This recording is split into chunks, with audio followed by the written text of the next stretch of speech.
Selamat pagi Bapak Ibu, teman-teman pensiunan. Ini tanggal 17 Desember jam 8 pagi Indonesia Barat. Saya ingin bahas mengenai Semen Indonesia atau SMGR karena gejala yang menarik yaitu harganya sudah jatuh terus. Jadi saya pikir perlu kita waspadai apakah ini akan terus atau akan segera tertahan. Kita lihat grafiknya. Ini saya pakai grafik bulanan dulu supaya kita lihat perspektif yang panjang ke belakang sejarahnya. Kelihatan memang bahwa selama bertahun-tahun harga saat ini adalah harga yang paling murah. Ya. Pernah juga sih di bawah ini, tapi sebentar saja di sini dan di sini di awal COVID tahun lalu. Jadi ini memang mengherankan sebetulnya apa yang terjadi sampai sebegini anjloknya. Kita lihat memang asing ya sejak tahun 2019 itu sudah turun terus.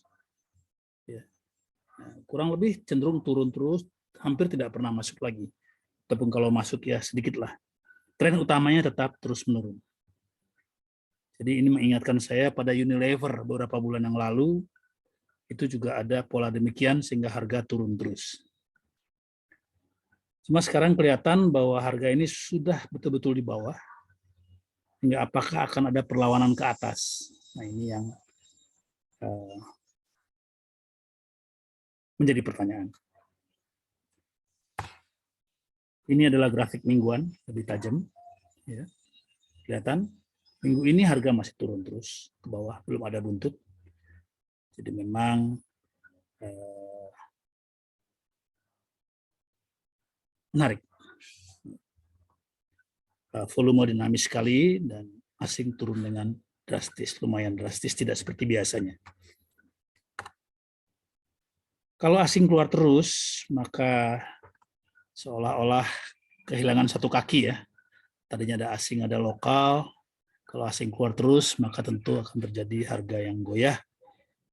Karena tidak lagi berdiri di atas dua kaki. Ini adalah angka-angka keuangan dari Semen Indonesia atau SMGR ini.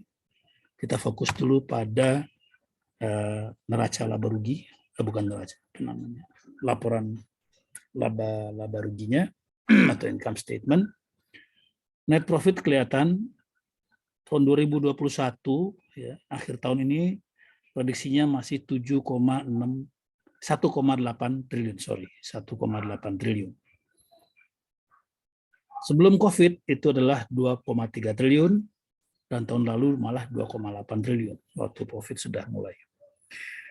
Memang turun, tapi bukan penurunan yang drastis sekali.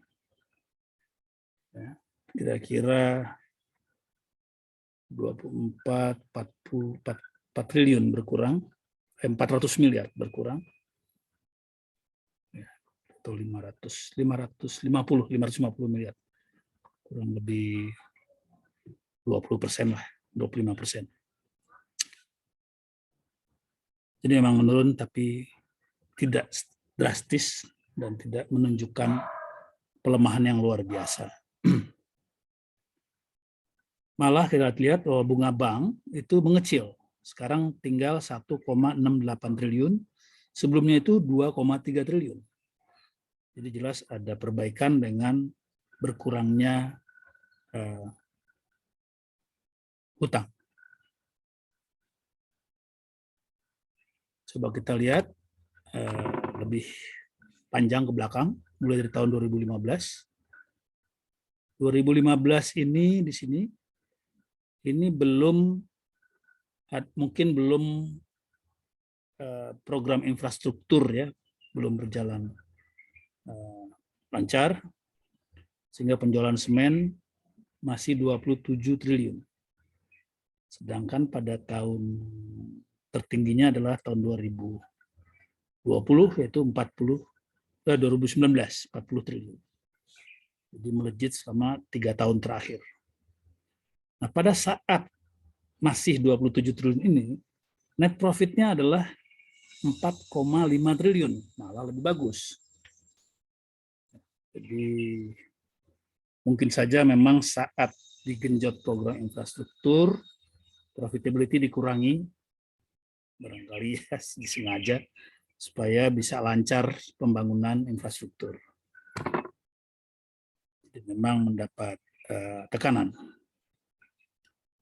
Jadi kita lihat penjualan meningkat sampai 40 triliun, 35 triliun, tapi profit malah turun 2,4 dan 2,8 dibandingkan tahun 2015 dan 2016. Nah, barangkali ini menjadi satu faktor kenapa penjualan naik tinggi tapi net profit malah turun. Ada tekanan terhadap mungkin harga jual. Ini barangkali mengkhawatirkan. Kalau berkelanjutan, artinya profitability-nya menjadi tidak membaik. Kita lihat sekarang hutangnya tadinya long term-nya 23 triliun. Saat ini 23 triliun. Sebelumnya adalah 30,8 triliun. Jadi jelas ada pengurangan dari long term.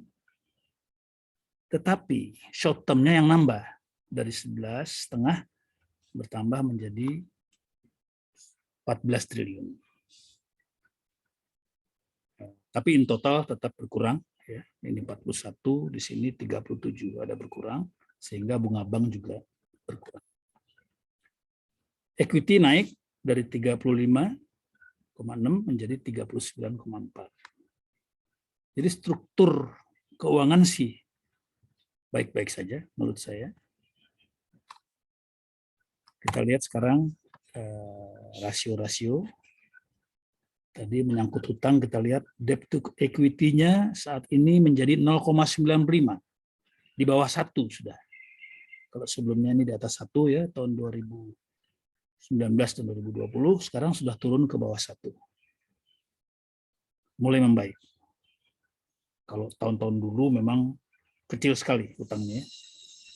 0,5, 0,6, 0,4, bahkan pernah 0,39.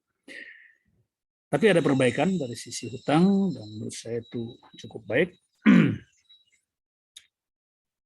Jadi apa yang paling mengkhawatirkan adalah tadi yang terkait dengan net profit. Karena itu mari kita lihat ROA-nya, return on asset. Jadi dari aset keseluruhannya berapa sih pendapatan atau labanya itu. Ternyata kita lihat tahun 2021 adalah 2,42%. Sedangkan dulu tahun 2015 adalah 11,85%.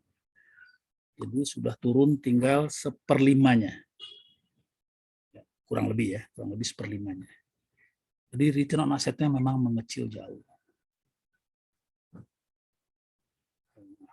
Kali ini yang menakutkan, pada saat penjualan tinggi sekali, justru return on asset-nya mengecil.